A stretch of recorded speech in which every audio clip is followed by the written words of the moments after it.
ओम नमः सदेव्य। ओम नमः सदेव्य। ओम नमः सदेव्य।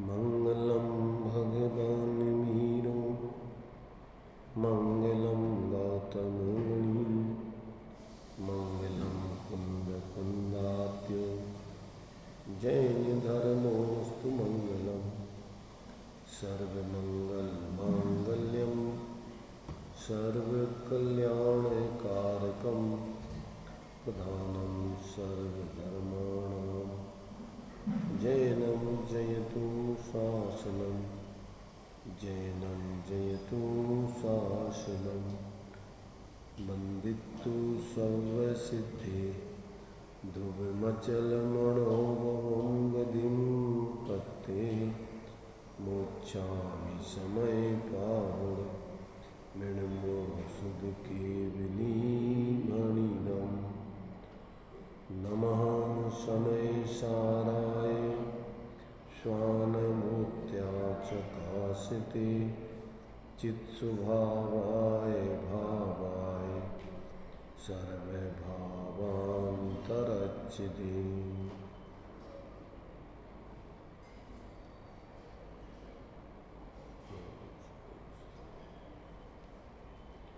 गाथा 203 चल रही है अपनी।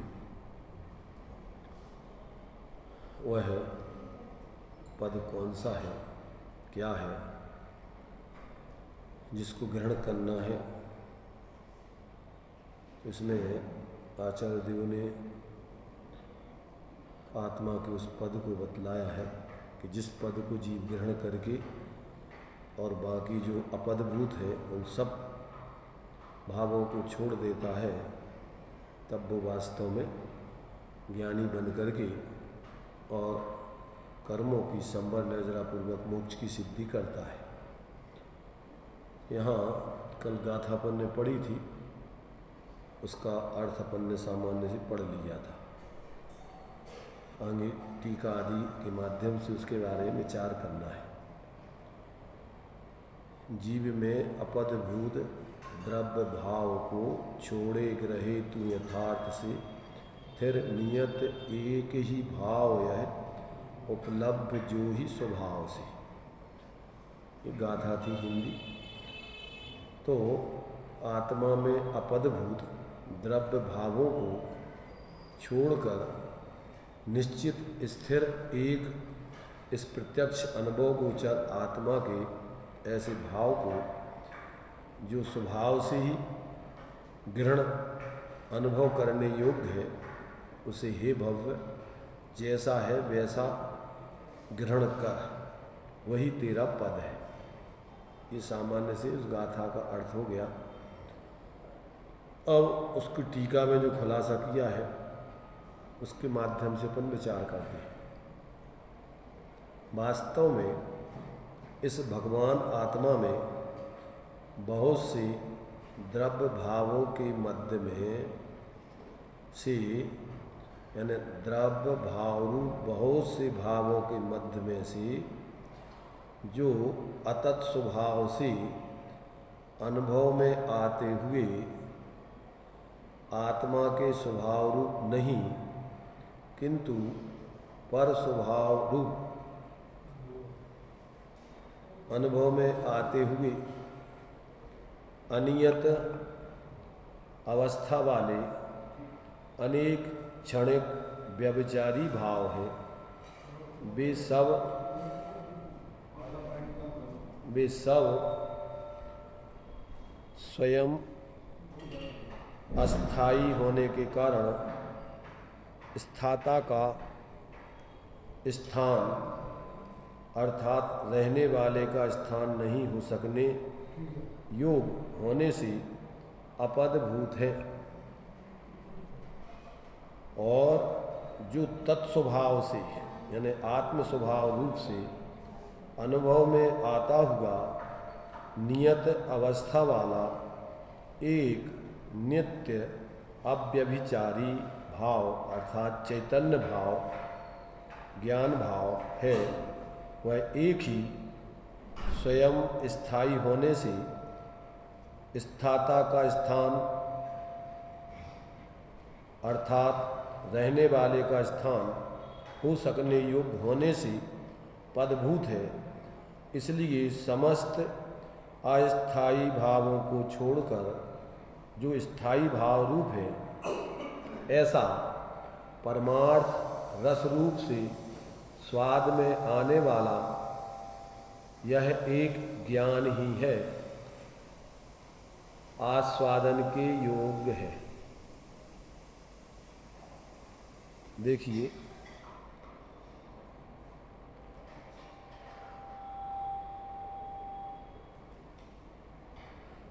यहाँ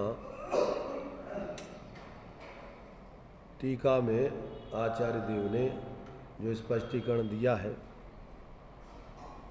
वो बहुत ही मार्मिक है, समझने लायक है। इसमें ये बात बतलाई जा रही है कि वास्तव में इस भगवान आत्मा में ये खलु भगवती आत्मनि बहुनाम द्रव्य भावानाम, द्रव्य और भाव के मध्य में से, अर्थात पर द्रव्यों के निमित्त से और पर भावों के निमित्त से जो भाव भाषित होते हैं ज्ञान में, वो सब अतत स्वभाव से अनुभव में आते हुए, यानी आत्मा के स्वभाव रूप नहीं किंतु पर स्वभाव रूप अनुभव में आते हुए अनियत स्वभाव वाले, क्या है वो? अनियत स्वभाव वाले अनेक क्षणिक व्यभिचारी भाव है। कौन से भाव है वो? क्षणिक अवस्था वाले अनेक प्रकार के अनियत भाव है, एक रूप रहने वाले भाव नहीं है। और वो कैसे हैं कि वो विशेष रूप से प्रकट होते हैं पर्याय में और चले जाते हैं। व्यभिचारी भाव, भी माने विशेष रूप से उत्पन्न होते हैं और नष्ट होते हैं, स्थायी नहीं रहते। ऐसे जो भाव है वो वास्तव में आत्मा के स्वभाव नहीं। उसको अपन दूसरे शब्दों में अगर कहें तो जो ज्ञान में विशेष ज्ञेयों के निमित्त से जो ज्ञान में विशेष भाव ज्ञात होते हैं वो भाव, और जो कर्म के उदय में जो भाव होते हैं, कौन से? राग द्वेष मोह आदि के भाव, वो भाव अथवा सुख दुख आदि के भाव, वो भाव, वो सब वास्तव में क्या है? आत्मा के स्वभाव नहीं है, एक रूप भाव नहीं है, वो सब आने जाने वाले हैं।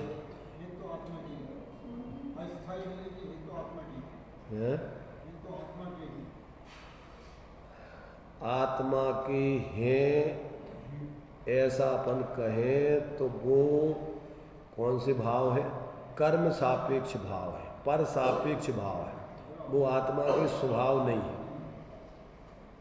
तो उनमें अपने लिए भेद विज्ञान करके और क्या करना है कि एक जो ज्ञायक भाव है, जानन स्वभाव है, सामान्य भाव है, नित्य भाव है, वो आत्मा का स्वभाव, द्रव्य स्वभाव जिसको अपन बोलते हैं, अनादि अनंत रहने वाला भाव, वो आत्मा है, मूल आत्मा का स्वभाव है। तो अब वो जब तक जीव को अपने ज्ञान में अनुभव में नहीं आता है तब तक जीव निरंतर इन अतत रूप भावों में, देखो एक होता है अत्यंता भाव, एक होता है प्राग भाव, प्रध्वंसा भाव, एक होता है अन्योन्य भाव, एक होता है अतद भाव। अतद भाव माने क्या? आत्मा का त्रैकालिक स्वभाव और आत्मा में होने वाले क्षणिक स्वभाव। और क्षणिक स्वभाव में भी फिर दो भेद हैं, एक पराश्रित भाव और एक स्वाश्रित भाव। तो अभी जो यहाँ बताया जा रहा है ये सब पराश्रित भावों की बात चल रही है। और जब जीव अपने ज्ञान में उस एक रूप नियत स्वभाव को ग्रहण करके इन पराश्रित भावों से अपनी दृष्टि हटा लेता है, अपना लक्ष्य हटा लेता है, तो फिर आत्मा को अपने ज्ञान में एक रूप भाव अभेद हो करके जो शाश्वत स्वभाव है वो भाषित अनुभव में आता है। वो शांति रूप है, निराकुलता रूप है। क्या आत्मा में जो क्षणिक भाव होते हैं वो क्षणिक भाव एक तो परावलंबी भाव है, पराश्रित भाव है, और एक स्वाश्रित भाव है।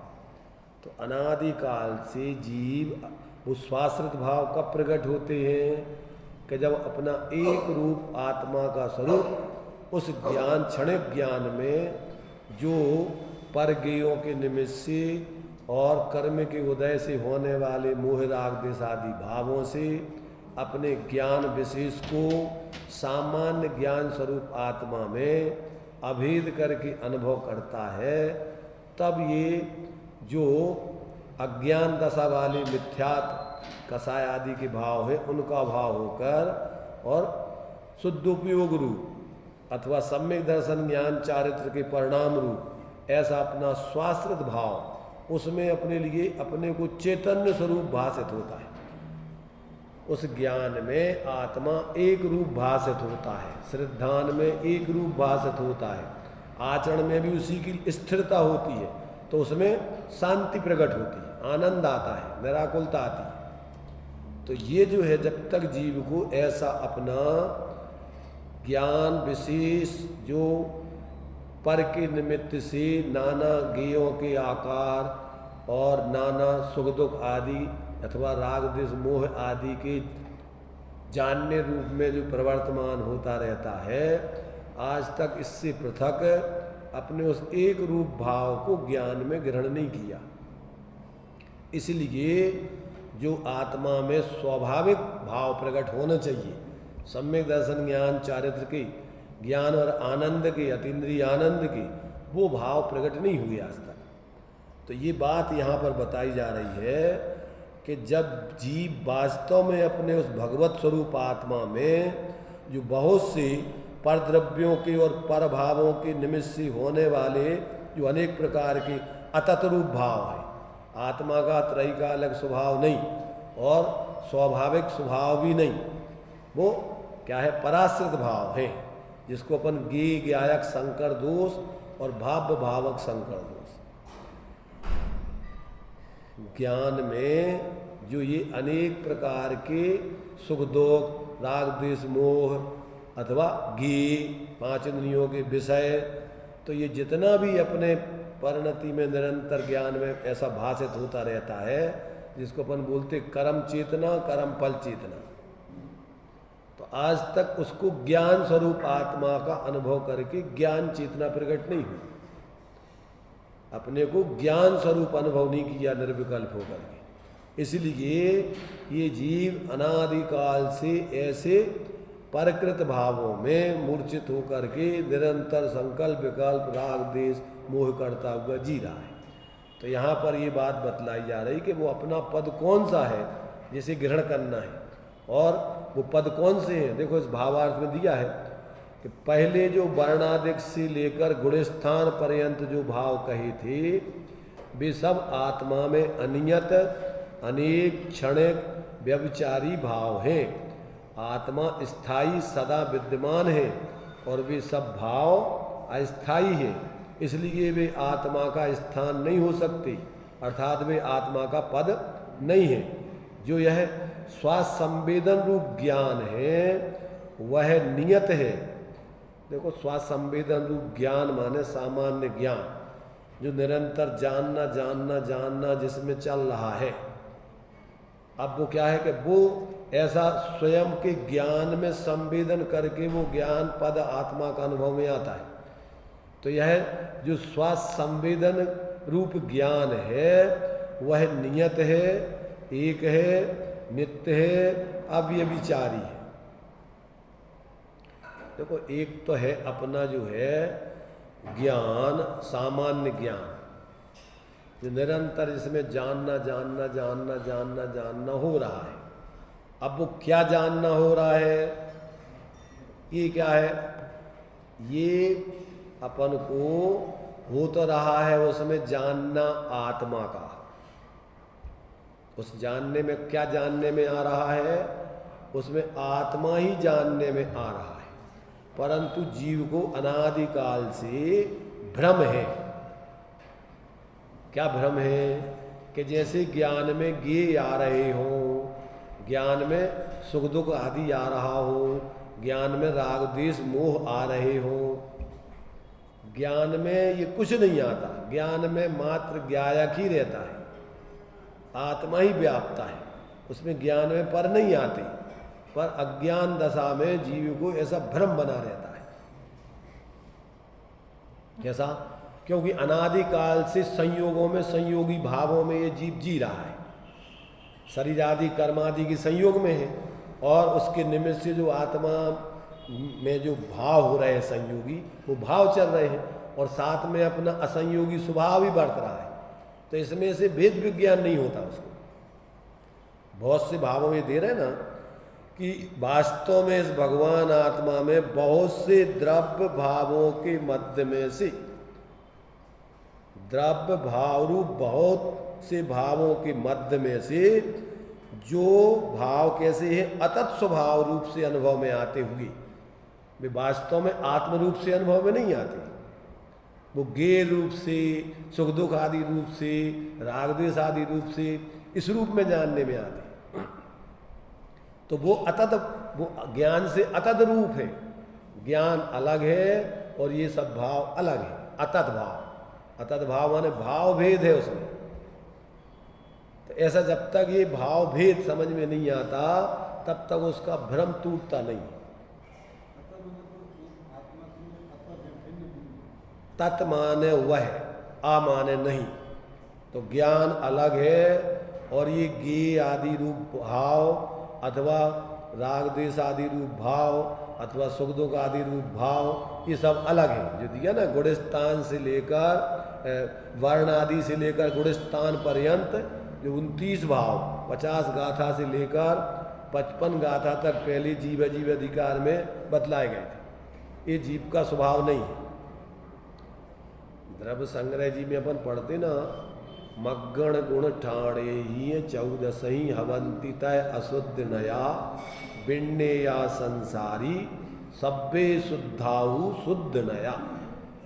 शुद्ध नय से देखो तो आत्मा एक चैतन्य स्वरूप है, और अशुद्ध नय से देखो मिली जुली ज्ञान में, और ये अपने भाव कर्म के उदयजन्य भाव, इनको मिला करके देखो तो अपन को ऐसे ज्ञान में ये सब भाषित होते। कैसे भाषित होते? ये सब ज्ञान स्वपर प्रकाश ही है। तो वो पर को जानते हुए भी अपने सामान्य ज्ञान स्वभाव को नहीं छोड़ता है। तो ये जो है जीवों को उसमें भेद विज्ञान नहीं होता है। अनादिकाल से इसमें ज्ञेयों में और कर्म के उदयजन राग द्वेष आदि भावों में अथवा सुख दुख आदि भावों में और अपना ज्ञान स्वभाव में, ऐसा उसको भेद विज्ञान नहीं होता है। ऐसा लगता है जैसे यही में हूं। जैसे अपने देखो ना कि दर्पण में सामने जो पदार्थ है ऐसे लगता है जैसे वो दर्पण ही में हो गए, दर्पण उन्हीं रूप हो गया, जबकि दर्पण बिल्कुल अलग है और वे चीजें बिल्कुल अलग है।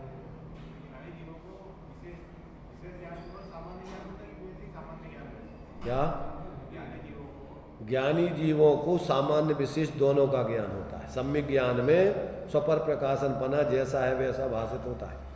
तो जो विशेष ज्ञान है वो भी उनके ज्ञान में भाषित होता है, और सामान्य ज्ञान है वो भी उनके ज्ञान में भाषित होता है। दोनों चीजें उनके ज्ञान में बढ़ती है। परंतु हाँ, परंतु वो सामान्य ज्ञान स्वरूप में उनका अपनापना रहता है, उसका आश्रय बढ़ता है जितना जितना, उतनी शांति बढ़ती है, और जितनी अस्थिरता जन्म उसमें जुड़ान चलता है उतना उतना उनकी आकुलता भी चलती। पर ज्ञान श्रद्धान में सामान्य में ही अहमपना होता है, विशेषों में अहमपना नहीं। जानपना तो होता है पर अहमपना होता है अपने सामान्य स्वरूप में।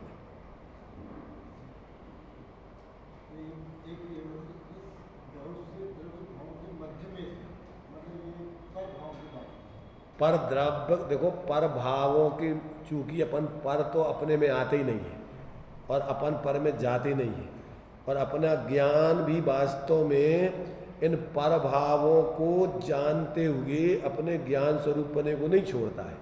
तो यहाँ लेना अपन को पर भावों को जानने वाला जो ज्ञान है वो है पर भाव, अपने लिए तो वो पर भाव है, और उनके मध्य में अपना ज्ञान स्वभाव, ये दोनों चीजें चल रही। क्या चल रही है? ज्ञान में रागादिक भी भाषित हो रहे हैं, ज्ञान में ज्ञेय भी भाषित हो रहे हैं, और ज्ञान में ज्ञान भी चल रहा है। अब छद्मस्त का उपयोग या लक्ष्य एक समय में एक ही ज्ञेय पर रहता है। तो अब वो चूंकि अनादिकाल से उसको भ्रम ज्ञान में चल रहा है। क्या चल रहा है? अपना निर्विकल्प होके अभेद ज्ञान सामान्य का अभेद होके अनुभव करके उसको अनुभूति तो हुई नहीं, मिथ्यात्व का नाश तो हुआ नहीं। जो अपने आत्मा का पर से भिन्न अनुभव आने चाहिए वो तो हुआ ही नहीं। तो अब क्या है कि उसकी लब्धि में भी वही चल रहा है सब, और उपयोग में भी सब वही चलते रहते हैं। अब कदाचित यहाँ निर्णय करता है तो वो निर्णय का बल ज़्यादा नहीं हो पाता, क्योंकि जब तक वो अभेद होकर निर्विकल्प आत्मा की अनुभूति प्रकट नहीं हो तब तक वो उसको अंदर में कि आत्मा का वास्तविक स्वरूप क्या है वो भाषित नहीं होता ज्ञान में। क्यों? कि जब वो अभेद आत्मा का अनुभव होता है तो अतीन्द्रिय आनंद के साथ प्रकट होता है, क्योंकि साथ में उसके चारित्र की लीनता भी होती। बिना स्वरूप की लीनता के वो आत्मा की अनुभूति होती नहीं। तो उसके साथ में अतीन्द्रिय आनंद आता है, तो वो अपन को अलौकिक जात्यंतर ज्ञान में फिर अनुभव आता है। सुख अपने लिए वो जो वास्तविक सुख है वो अपनी अनुभूति में आता है, और फिर उसके लिए वो भेद विज्ञान होता है कि वास्तव में मूल में मेरा स्वरूप ये है, और ये सब जितने भी पराश्रित भाव हैं आकुलता रूप ये मेरा स्वरूप नहीं है। ऐसा उसको तभी भाषित होता है। एक साथ दोनों होते हैं, ऐसा थोड़ी होता है।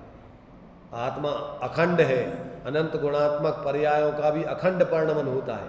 वो तो समझने के लिए अपन को व्यवहार है, कोई वस्तु का ही खंड खंड नहीं है, ना द्रव्य सर्वथा अलग है, ना गुण अलग है, ना पर्याय अलग है। परंतु जब समझाएंगे तो अखंड वस्तु को खंड करके समझाने का और कोई व्यवहार से उपाय नहीं है।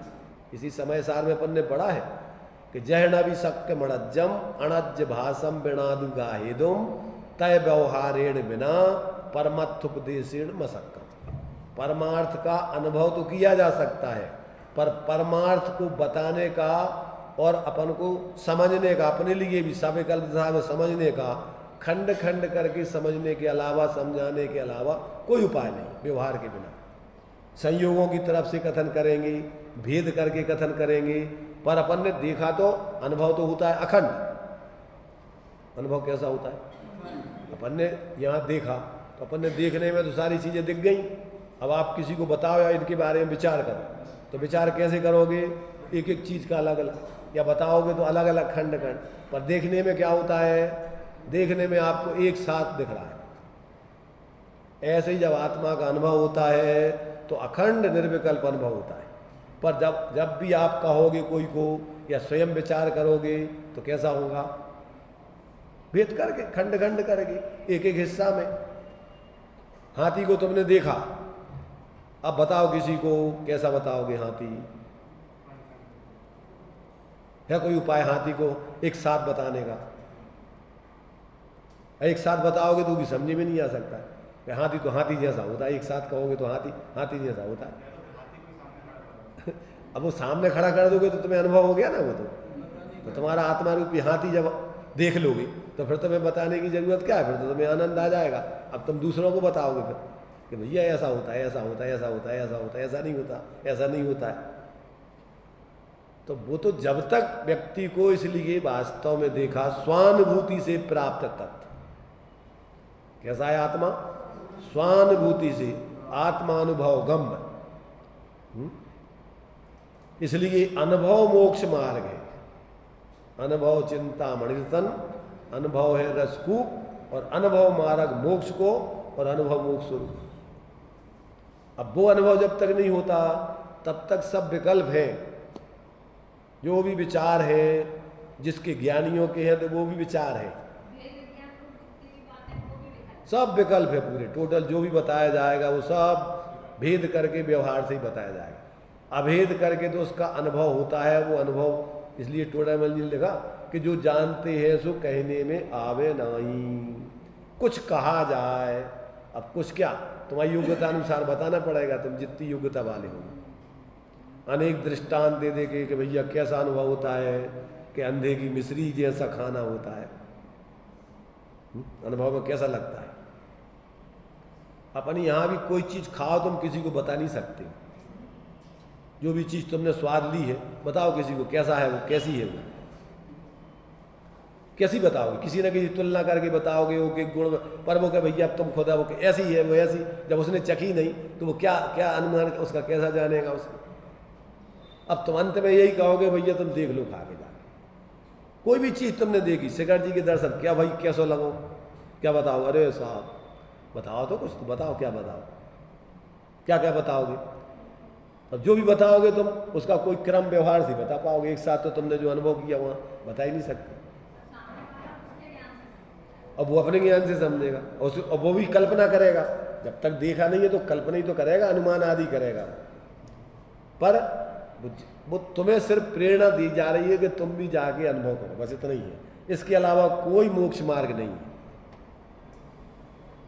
जितना भी जो भी है, जो लोग सिर्फ अनुभव नहीं करते हैं वे सिर्फ कोई भी संप्रदाय है उस संप्रदाय में रहते हैं बस अकेले। उनमें से जो अनुभवी है बस वे मोक्ष मार्गी है, और बाकी सब उस संप्रदाय में जुड़े हुए लोग हैं सब।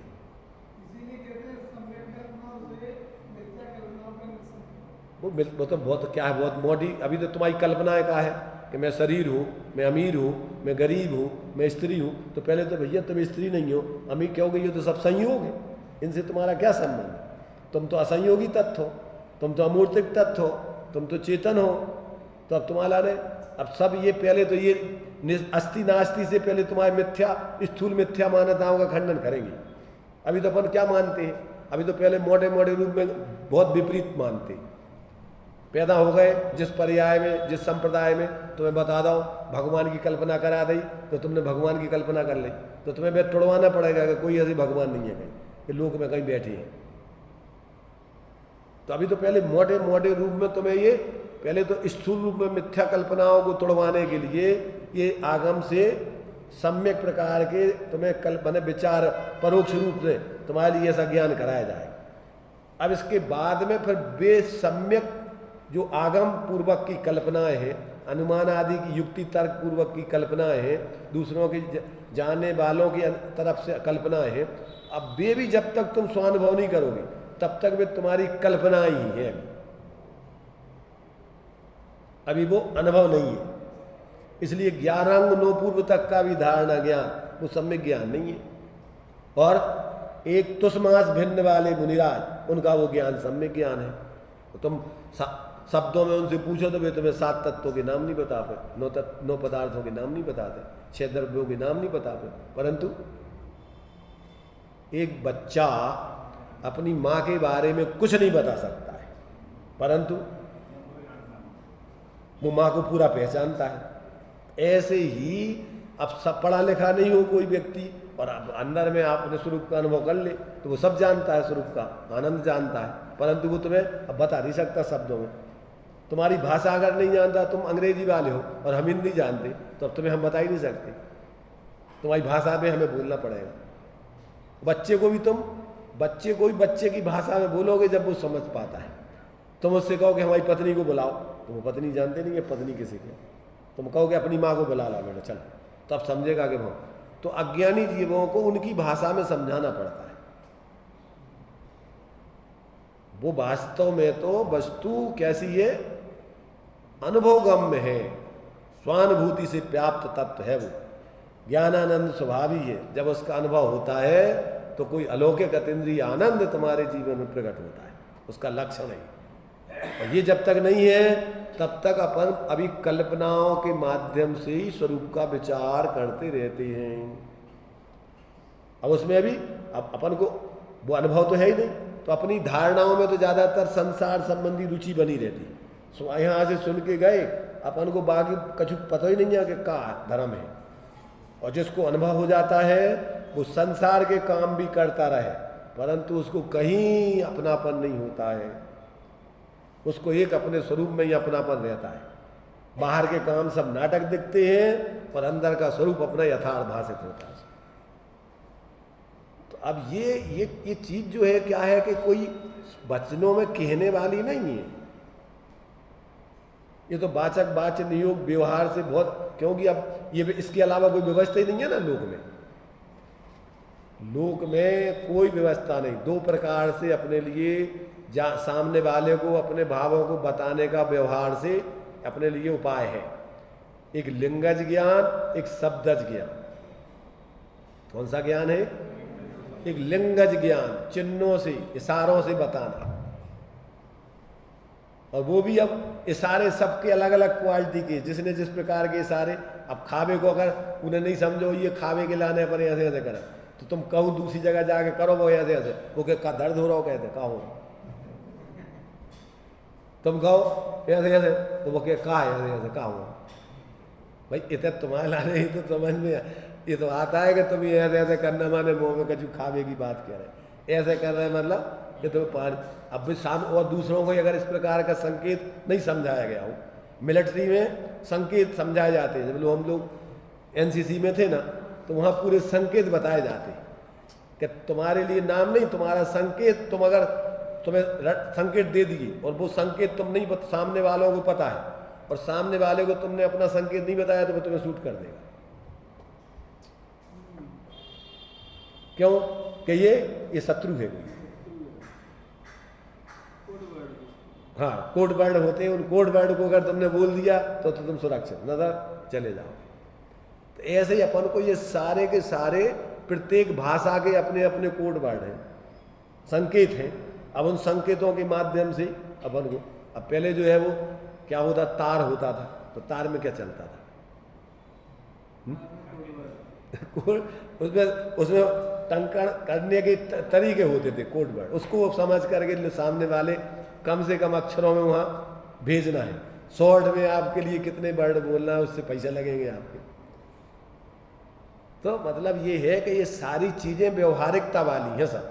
निमित्त नैमित्तिक संबंध से आपको अपने भावों को समझाना है, वस्तु स्वरूप समझाना है, तो आपको इन संकेतों के अलावा कोई उपाय नहीं। क्या उपाय? तब अब स्वपद और परपद क्या है? अब स्वपद और परपद के लाने आपको अभी तो शब्दों में गाथाएं लिखी, प्राकृत में लिखी, संस्कृत में टीका है, हिंदी में, अब कितनी भाषाओं परिवर्तित हो गई है। पहले प्राकृत में आचार्य, और फिर प्राकृत जानती नहीं है, कालो को कच्चू नहीं पता, फिर संस्कृत कर रही तो वह भी नहीं जानते।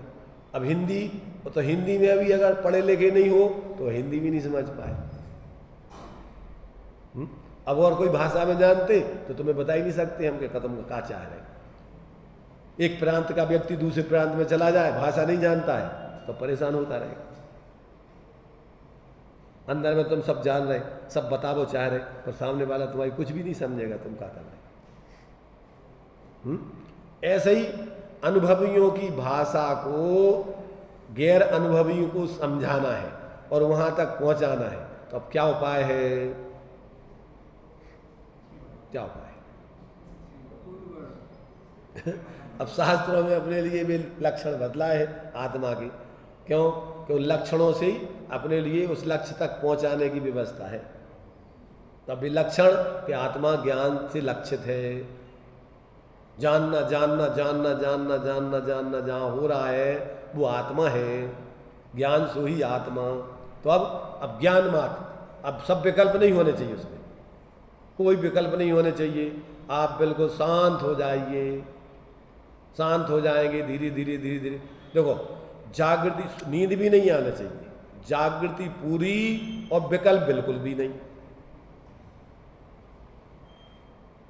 क्या है? माने सोने जैसी तो निष्क्रियता और जागने जैसी अपने लिए सक्रियता। ध्यान अवस्था में क्या होता है कि बाहर शरीर आदि पर से बिल्कुल निष्क्रिय और अपने आप में पूर्ण चेतन जागृति पूर्ण रूपेण। अब वो स्थिति जब आप बिल्कुल परावलंबन छोड़ के आप अपने उपयोग को, जो उपयोग जिस आत्मा का है, जिस आत्मा में से निरंतर परावलंबन लेकर के उद्भूत हो रहा है, तो अब वो परावलंबन से हटाते हटाते हटाते हटाते अपने उस आत्मा में ही स्वावलंबी बनाना है। तो उस समय अब चूंकि आप अनादिकाल से परावलंबन जीवन जीने की आदत है, अगर आप सोचो नहीं तो लगत के मर जाए हम, अब क्या होगा? कछु सोचे ही नहीं तो क्या करें? कछु तो ऐसा मतलब कि कछु ये परावलंबन ऐसा लगता है ये करते रहना ही जीवन है अपना। क्या लगता है अभी? अभी लगता है कि हम कुछ खाएंगे नहीं, अभी खाना शरीर छूट जाए, खाएंगे नहीं तो मर जाएंगे, और शरीर नहीं होगा तो मर ही गए। अभी क्या मानते हैं अपन अपना जीवन कैसे मानते हैं? खाने से हमारा जीवन चल रहा है, इसलिए रात दिन उसी की सेटिंग में लगे रहते। अरे जब तुम्हारा शरीर ही नहीं है जिसको खिला रहे, तो अब तो भोजन कहाँ तुम्हारा? तो अब जब तक अंदर में अपन को क्या है, इन बारे में अपन अभी क्या बहुत एक आदत पड़ी हुई है सुनने सुनाने की। आए उनने अपने सुनाई, अपने सुन लिया और अपने बस काम में लग गए। कब तक आत्मा की अनुभूति हो जाएगी?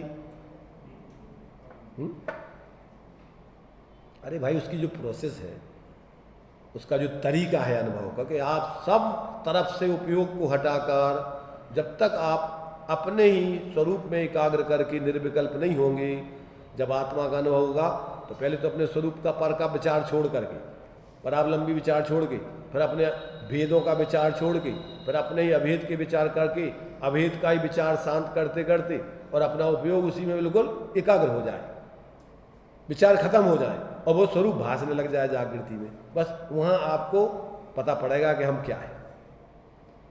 तो अब ये स्थिति तक पहुंचने के लिए कितने लोगों को तड़प है?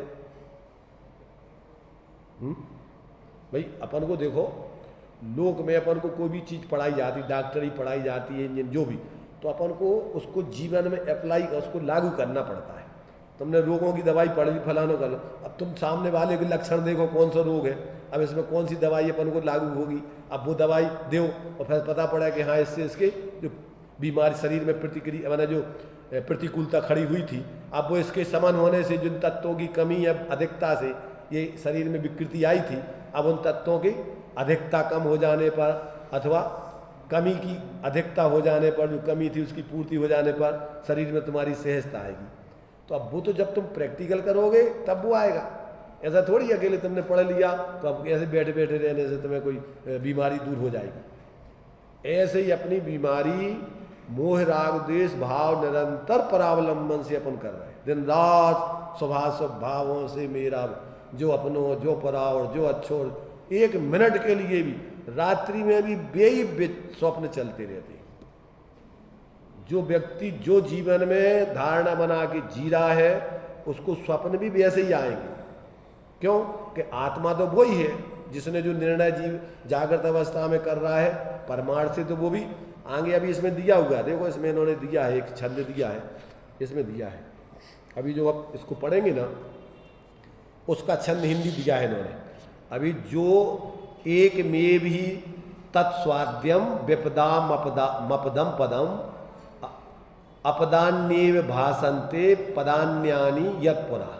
अब इसके उसमें जो है इन्होंने जो हिंदी किया इसमें नाटक समय सार में, तो इसमें दिया इन्होंने, जो पद भव पद भय हरे सो पद सेव अनूप और जी पद पर सद और पद लगे आप दारू। क्या कहा? जो पद भव पद भय हरे सो पद सेव अनूप। कैसा है वो? उपमा रहे थे, उसका सेवन करो। शब्दों में उसको कहा नहीं जा सकता, किसी से उपमा नहीं दी जा सकती। छह डाला में दिया ना, आत्मा कैसी है? बिन मूरत चिन्मूरत अनु, दो चीजें अस्ति और नास्ति से कहीं पर, ऐसा हूं और ऐसा नहीं हूं, और फिर ये विकल्पों और इन विकल्प और शब्दों से परे अनु। अब आप निर्विकल्प हो जाओ, बोलो मत, न अपने बारे में सोचो और न पर के बारे में सोचो। क्यों? कि सोचना तुम्हारा स्वभाव नहीं, बोलना तुम्हारा स्वभाव नहीं, तुम्हारा स्वभाव तो सहज शांत निराकुल रहना है। अब इसमें इन्होंने देखो दूसरा जो दिया है कि जो जन्म मरण का भय हटाता है, उपमा रहित है, जिसे ग्रहण करने से और सब पद विपत्ति रूप भासने लगते हैं, उस आत्म अनुभव रूप पद को अंगीकार करो। आत्मानुभव में सब विपत्तियां तुम्हारी कसायों की विकल्पों की शांत होकर वे सब तुम्हें आपदा रूप भाषित होते विकल्प मात्र कि भैया ये यही दुख है, यही संसार है। अब उसमें देखो, अब आगे का एक और छंद दिया हुआ है, संसार अवस्था उसको कब असत्य भाषित होती है, तो इसमें एक छंद दिया है इन्होंने, जब जीव सोवे तब समझे स्वप्न सत्य, वही झूठ लागे तब जागे नींद खोई के, जागे कहे यह मेरो तन मेरी सोन, ताहू झूठ मानत मरण स्थिति जोई के, जाने निज मरम मरण तब सूझे झूठ, बूझे जब और अवतार रूप होई के, बाहु अवतार की दशा में फिर यही पेच याई भांति झूठो, जग देखो हमें टोई के। क्या लिखा देखिए, जब जीव सोता है, नींद में चला जाता है, तब उसको स्वप्न सत्य भाषित होते। नींद में क्या लगता है? जो स्वप्न देख रहे हो वे तुम्हें बिल्कुल सही भाषित होते हैं। मान लो तुम गरीब हो गए हो, करोड़पति थे, राजा थे, और भीख मांग रहे हो भिखारी बनते हुए, तो उस समय क्या हो गए तुम?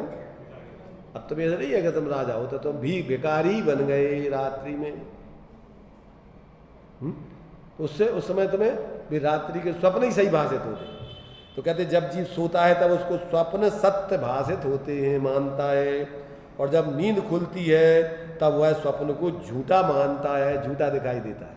अरे आज हमने रात में ऐसा ऐसा अरे स्वप्न देखा, ऐसा हम भिखारी बन गए, रोते फिर रहे, भीख मांग रहे, अरे देखो क्या। तो कब कब लगा वो तुम्हें झूठ? नींद में नहीं, स्वप्न में नहीं। उस समय तुम बिल्कुल भिखारी थे और दुखी थे, बिल्कुल परेशान हो रहे थे, और अब नींद खुल गई तो तुम्हें लग रहा अगर ये अपन कैसे, बताओ रात्रि में कैसा पागलपन, अपन स्वप्न देख रहे थे, भिखारी बन गए, तो वो झूठ लगने लगा। कौन? रात्रि में नींद में जो भिखारी बने का स्वप्न था वो तुम्हें झूठा लगेगा जब नींद खुल गई तब।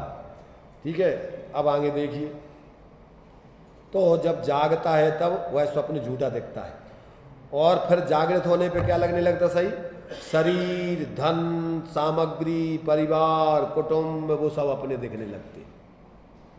कौन दिखने लगते? ये सब अपन को शरीर, परिवार, कुटुंब, रुपया, पैसा, ये सब मेरे, ये सब मैं हूं। ये सही लग रहा है। और ये झूठ कब लगता है?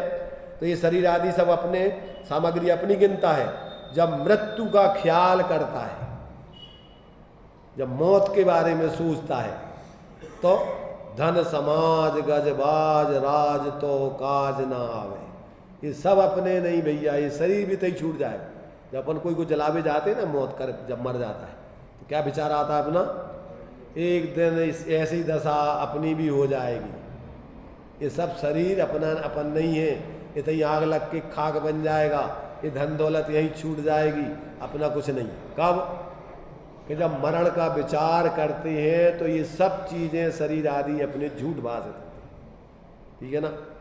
तो कहते हैं तन धन अपनी गिनता है, मानता है, पश्चात मृत्यु का ख्याल करता है तब उन्हें झूठ मानता है, और जब अपने स्वरूप का विचार करता है तब मृत्यु भी असत्य भाषित होने लगती है।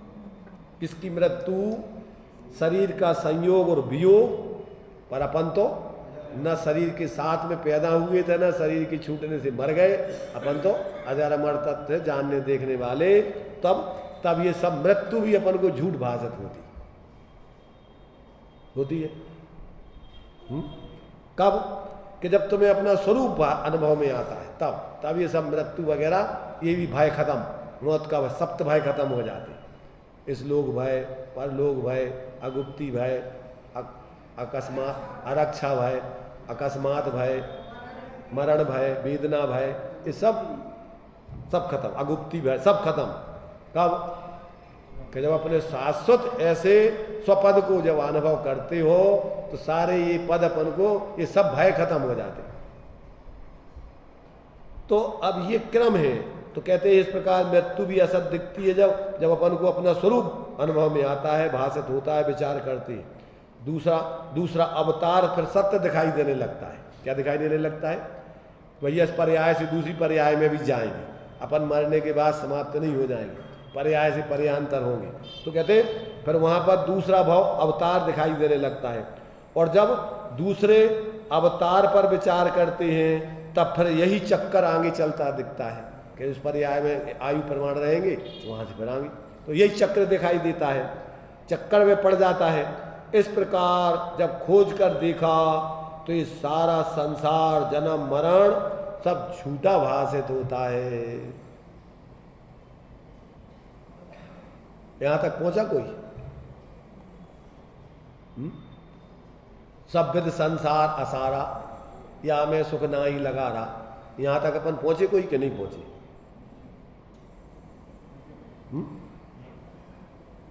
नहीं पहुंचे? पहुंचेंगे कभी?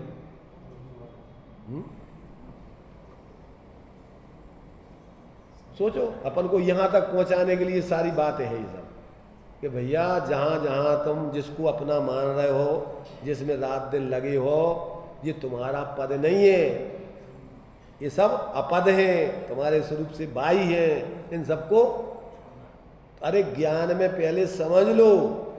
छोड़ना तो छूटे छुटाए हैं, तो तुम अपने को ग्रहण कर लो तो छूटे छुटाए हैं, और अपने को नहीं ग्रहण करोगे तो ऐसा विचार जीव ने अनंत बार कर लिया। नहीं करते क्या? जो साधु संत दीक्षा ले लेते हैं वे क्या सोच के लेते होंगे बताओ? उनको संसार की असारता लगती कि सब बेकार है, पर सार क्या है? जब तक वो अनुभव में नहीं आया तब तक ये बेकार भी अनंत बार 9वें गिरे व्यक्त तक चला गया, परंतु शांति कुछ नहीं मिली। पहले जातम ज्ञान बिना सुख लेस न पाए। इसलिए यहाँ पर अपन को आचार्य कह रहे हैं कि वास्तव में इस भगवान आत्मा में बहुत से द्रव्य भाव के मध्य में से द्रव्य भाव स्वरूप बहुत से भावों के मध्य में से जो अतत स्वभाव रूप से अनुभव में आते हुए आत्मा के स्वभाव नहीं है, किंतु पर स्वभाव रूप अनुभव में आते हुए अनियत अवस्था वाले अनेक क्षणिक व्यभिचारी माने संयोग आदि रूप है, संयोगी भाव आदि रूप है, अपना स्वभाव नहीं है। तो ऐसे ये क्या है? ये जाने वाले हैं, संयोग आदि रूप व्यभिचारी भाव हैं, शाश्वत नहीं है। वे सब स्वयं अस्थायी होने के कारण स्थाता का स्थान अर्थात रहने वाले का स्थान नहीं हो सकते। अगर कोई रहना चाहे तो इन अस्थिर चीज़ों में नहीं रह सकता है, कोई स्थायी चीज़ होने चाहिए। तो कहते हैं कि वो जो है स्थायी होने, वह क्या है कि रहने वाले का स्थान नहीं हो सकने योग्य होने से अपदभूत है, और जो तत्स्वभाव से अर्थात आत्म स्वभाव रूप से अनुभव में आता हुआ नियत अवस्था वाला एक नित्य अव्यभिचारी, अव्यभिचारी मानो उसमें कोई मिलता जुलता नहीं, उसमें कोई आता जाता नहीं, जो कहते हैं वो रहता है। अव्यभिचारी भाव चैतन्य मात्र ज्ञान स्वभाव है, वह एक ही स्वयं स्थायी होने से स्थाता का स्थान अर्थात रहने वाले का स्थान हो सकने योग्य होने से पदभूत है। इसलिए समस्त अस्थायी भावों को छोड़कर जो स्थायी भाव रूप है, ऐसे परमार्थ रस रूप से स्वाद में आने वाला यह एक ज्ञान ही है जो अनुभव या आस्वादन करने लायक है। ऐसा जानना चाहिए। बाकी पहले जो वर्णादिक से गुणस्थान पर्यंत जो भाव कहे थे वे सब आत्मा में अनियत हैं, अनेक हैं, क्षणिक हैं, व्यभिचारी हैं। आत्मा स्थायी सदा विद्यमान और वे सब भाव अस्थायी, इसलिए वे आत्मा का स्थान नहीं हो सकते, अर्थात वे आत्मा का स्वरूप नहीं हो सकते। जो यह स्वसंवेदन रूप ज्ञान है, वह नियत है, नित्य है, एक है, अव्यभिचारी है। आत्मा स्थायी है और ज्ञान भी स्थायी भाव है, इसलिए वह आत्मा का पद है। ज्ञान की प्रतिपल उठे तरंग, झांकता उसमें आत्म राम। तो जो ज्ञान की पर्याय में जो ज्ञान गुण है और उस ज्ञान गुण से सहित ऐसे अनंत गुणात्मक, ऐसे गुण ज्ञान आदि को धारण करने वाला जो आत्मा है, अखंड नियत एक रूप, वो वास्तव में प्रत्येक जीव का स्वरूप है। ऐसा जब तक जीव अभी पहले सविकल्प दशा में निर्णय और अंदर में निर्विकल्प ज्ञान में ही अपने ज्ञान को क्या करे, वो जिस भांति प्रज्ञा छेनी से पर से विभक्त किया, उस भांति प्रज्ञा छेनी से ही अरे ग्रहण करो उसे। ले परम पेनी सबुद छेनी, डार अंतर भेदिया, वर्णादि अनुरागादि ते निज भाव को निज माही निज के हित निज कर, आपको आपे गहो। फिर गुण गुणी ज्ञाता ज्ञान गे मजार, भेद कछु ना कहो। एक अभेद ऐसा अपना जब तक स्वरूप अनुभव में नहीं आता है वास्तव में, तब तक ये जीव क्या है, अपदभूत ऐसे सारे संयोगों में, संयोगी भावों में ही मूर्छित होके निरंतर संकल्प विकल्प करता हुआ अनादि काल से अनंत काल हो गया, भटकते भटकते। इसलिए आचार्य क्या कह रहे, हे भव्य जीवो, इसमें अपन ने पहले की गाथा में पढ़ा था ना, श्री गुरु संबोधन करके कहते हे अंध प्राणियों, हे अंधा अंधा अंधा। वे तुम्हारे छल्लक धर्मदास जी से उन्होंने यही तो कहा था, क्या कहा था, अरे अंधा है अंधा, देखने वाले को नहीं देखता, इधर उधर भटकता फिर रहा है। अंधा है, उसको नहीं दिखता है, देख देखने वाले को देख। तो उसको लगा कि अरे ये क्या कह रहे हैं, अभी तक तो लोग हमारे लिए महाराज क्या कह के पूछते हैं ना, इच्छामी, और ये तो कह रहे अंधा है। पीछे कमंडल ले लिया, छल्लक बना घूम रहा है और देखने वाले को नहीं देखता है। देख, तो जैसे कुत्ते के सिर में कीड़े पड़ जाएं, तो जैसे कहीं मन नहीं लगता है, हमारे लिए भ्रांति जी हो गई कि क्या कह रही है। और फिर जैसे ही काल लब्धि बल पकी, तो फिर हमें प्राप्त की प्राप्ति हुई। और अब हम कोई मत वाले नहीं हैं, अब तो हम अपने को जानने वाले अनुभव करते। न हम जैन मत वाले, न हिंदू मत वाले, न बौद्ध मत वाले, ये सब मत वाले लोग हैं। मत वाले जानते हो, हाथी मत वाला हो जाता ना कभी कभी। तो ये सब लोग जो अपने स्वरूप को भूल के इन मतों में एकत्र बुद्धि करके जी रहे, ये सब लोग मत वाले हैं, अहंकारी लोग हैं, दम्भी लोग हैं। और हम तो अपने को अब जानने वाला अनुभव करते हैं, अब हम कोई मत वाले नहीं। ऐसा ही जब जीव को अपना ऐसा स्वपद अनुभव में आता है, तो उसका जीवन जात्यंतर होकर के कोई अलौकिक आनंद भोगता हुआ जीता है। ऐसे अपने उस स्वपद को ग्रहण करने के लिए अपन को आचार्यों ने प्रेरणा दी है। अपन उस स्वपद को ग्रहण करें और ऐसे उन पदों में जो अनादिकाल से मूर्छित होकर जी रहे हैं, उनसे अपने लक्ष्य को हटाकर उनमें अहंकार ममकार छोड़ के और अपने स्वरूप की आराधना में लगे। ऐसी अपन को प्रेरणा दी।